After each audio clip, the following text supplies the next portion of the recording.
ప్రతి దానికి కంపారిజన్. వాడు ఉద్యోగం చేస్తున్నాడు, నువ్వు ఉద్యోగం చేయట్లేదు. వాడు సంపాదిస్తున్నాడు, నువ్వు సంపాదించట్లేదు. వాడు కారు కొన్నాడు, నువ్వు కారు బొమ్మ కూడా కొనలేవు. నేను 10th చదివేటప్పుడు వాడు నాకంటే హైట్గా ఉండేవాడు. దానికి మా నాన్న ఏమన్నాడో తెలుసా? వాడిని చూడు పద్ధతిగా తిని ఎలా హైట్ అవుతున్నాడో, నువ్వు ఉన్నావు వేస్ట్ అని. వాడు తాటి చెట్ల పెరుగుతూ పోతే దానికి నేనేం చేయను? నీ మీదున్న ఇష్టంతోనే అలా అనుంటారు. అయ్యో చెప్పలేనంత ఇష్టం. నీకేంటమ్మా, మీ ఇంట్లో నువ్వు ఒక్కతే కూతురువి. మరి నేను, మా ఇంట్లో పేరులో కూడా పార్షియాలిటీ తెలుసా?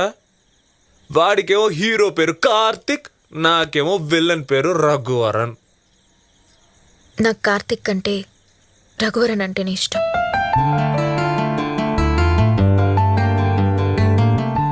అంటే అంటే అంటే అంతే.